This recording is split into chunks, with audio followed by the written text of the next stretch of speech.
The lover and the beloved are one, whether on the earthly plane or in the higher spheres of the divine. And artificial definitions, superficial understandings, and prejudices only serve to separate us from the true understanding of our place in the universe and deny us the possibility of honest communion with God. The more we insist on the right way to praise, serve, and worship God, the more we separate ourselves from ourselves, as illustrated in the poem Moses and the Shepherd. In this poem, Moses, called Musa in Islamic tradition, overhears a poor shepherd praising God by saying that he would comb God's hair, wash his clothes, take care of his shoes, serve him milk, and clean his house because he loved him so much. Moses sharply reprimands the shepherd, telling him that God is infinite and does not need any human being to do these things, and that humans should refrain from uttering such nonsense. The shepherd accepts the rebuke and goes off into the wilderness. God then rebukes Moses, saying,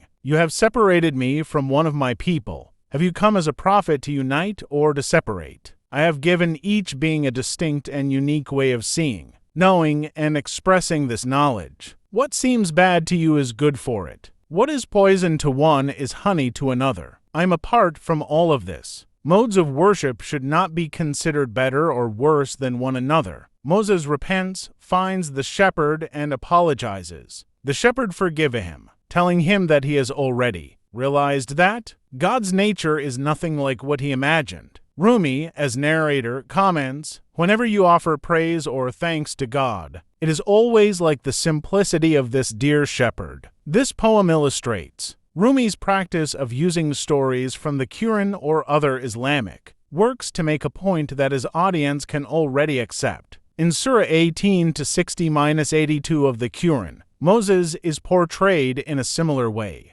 When God sends him to follow Al-Khidr, God's representative, Al-Khidr bluntly tells Moses that if he wants to follow him, he must not question any of his actions. Moses agrees, but questions Al-Khidr several times. At the end of the story, Al-Khidr explains himself, and it becomes clear that Moses lacked the patience to accept God's plan without knowing what that plan might entail and what its ultimate outcome would be. Using a famous religious figure as a character who still needs to be taught and who is open to learning from God would encourage humility in an audience. That was nowhere near the spiritual stature of Moses. The greatest lesson one can learn, according to Rumi, cannot be taught but must be experienced, and that is the elevation of the soul through love. When we fall in love with another person, we don't limit that response by ticking off a list of what we should or shouldn't do to please the other. We simply fall in love and let the relationship dictate our behavior.